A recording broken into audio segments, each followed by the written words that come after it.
Sir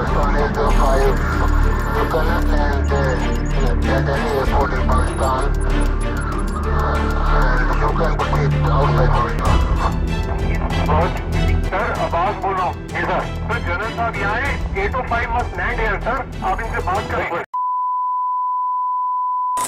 नाजरीन, मैं हूं मोहम्मद हुसैन। उम्मीद करता हूं आप सब खैरियत से होंगे। और आज हम जिस बुक के बारे में बात करने वाले हैं उसके ऑथर हैं जनरल परवेज़ मुशर्रफ।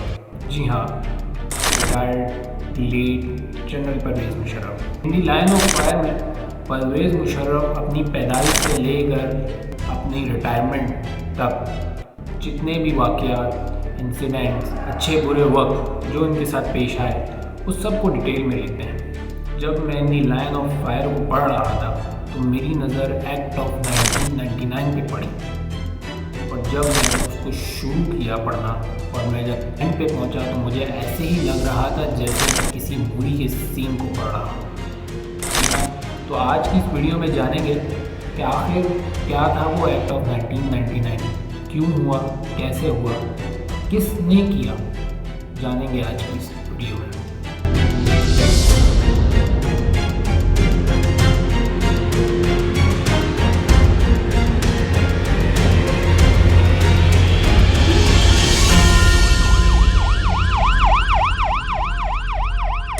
साल है 1999।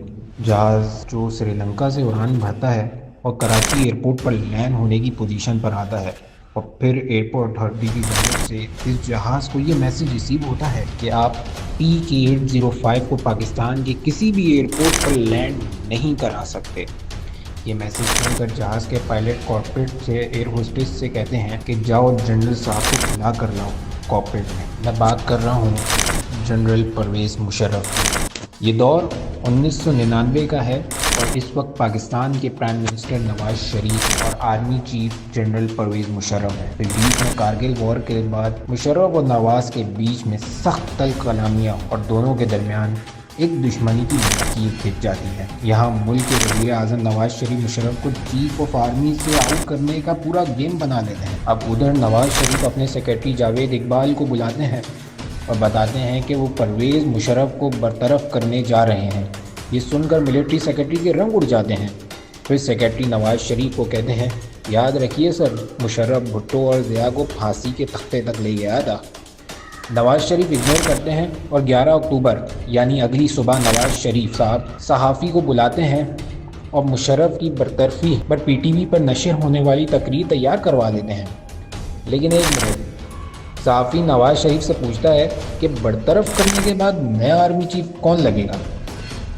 नवाज शरीफ ये फैसला भी कर चुके होते हैं। वो अगले chief army DGISI general Ziauddin Bhatt को करार देते हैं, लेकिन DGISI जनरल ज़ियाउद्दीन भट्ट इस बात से लायल नहीं, वो 24 घंटे बाद मुल्क के नए आर्मी चीफ होंगे। अब आता है 12 अक्टूबर का दिन, जब नवाज शरीफ साहब इस्लामाबाद पहुँचते हैं। तकरीर को PTV पर सुनाते हुए जनरल मुशर्रफ को तख्ता चीफ से उतार कर फेंकते हैं और नए आर्मी चीफ ज़ियाउद्दीन भट्ट का इंतखाब करते हैं। और दूसरी तरफ जनरल मुशर्रफ का जहाज़ कराची एयरपोर्ट पर लैंडिंग की तैयारी कर रहा होता है। आर्मी चीफ हाउस में बैठे नए चीफ जनरल ज़ियाउद्दीन भट्ट पिंडी से लेकर कराची तक फ़ोन घुमाते हैं और 2 जनरल समेत DGMO को ओहदे से हटाने का हुक्म जारी करते हैं। उधर 111 ब्रिगेड के कमांडर का झुकाव भी मुशर्रफ की तरफ था और मुशर्रफ अपनी टीम को जाने से पहले आगाह कर गए थे कि उन्होंने ऐसी सिचुएशन में क्या करना है।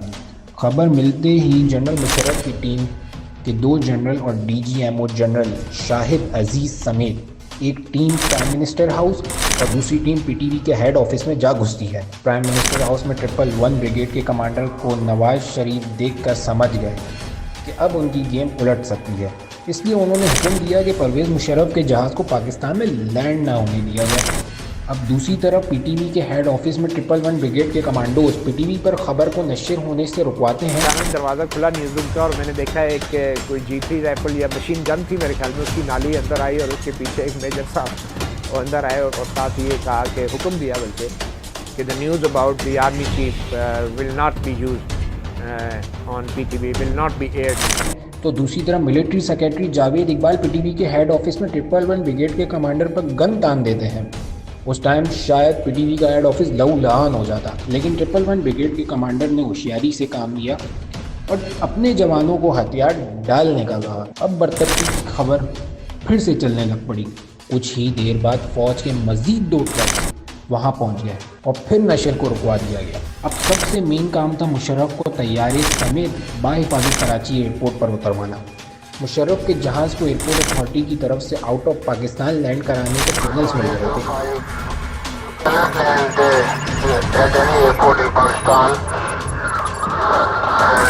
जहाज़ में फ्यूल भी कम था।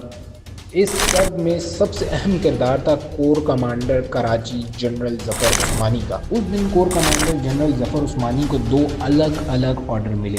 एक, मुशर्रफ के जहाज़ को कराची एयरपोर्ट लैंड ना होने दिया जाए, और दूसरा, मुशर्रफ के जहाज़ को लैंड करवा कर प्रोटोकॉल के साथ रिसीव किया जाए। अब ये कोर कमांडर कराची जनरल उस्मानी पर था कि वो किसका साथ देते। उन्होंने मुशर्रफ का साथ देने का फैसला किया। उधर कोर कमांडर जनरल मलिक को हुक्म दिया कि एयरपोर्ट जाकर मुशर्रफ के जहाज़ को लैंड करवाया जाए, और ख़ुद भी वहां पहुंच गए। जनरल मलिक इफ्तिखार एयरपोर्ट पर बैठे पोजीशन संभाले ऑफिसर्स की कन पट्टी पर गन रखते हैं और कहते हैं कि मुशर्रफ साहब के जहाज़ के पायलट से बात कराई जाए। सर आवाज बोल रहा हूँ जी सर जनरल साहब यहाँ है 805 मस्ट लैंड हियर सर, आप इनसे बात करें।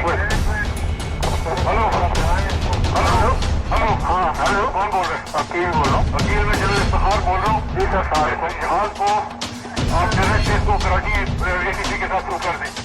एटीसी को कांटेक्ट कर लो। क्यों नहीं कर रहे सर? ये तो वेट कर रहे वो सीधा क्लाइंट कर रहे हैं कि वो क्लाइंट से हुए आएगा तो चाहे बड़ी मिसल तो इसे आउट ऑफ ऑलरेडी ये तो कोई बात नहीं बनी ना। ये मत लैंड क्यों नहीं कर रहा है? उसको पहले बात। यहाँ मुशर्रफ का जहाज़ लैंड हुआ कराची एयरपोर्ट पर और कोर कमांडर कराची जनरल उस्मानी ने बतौर आर्मी चीफ जनरल मुशर्रफ का इस्तकबाल किया।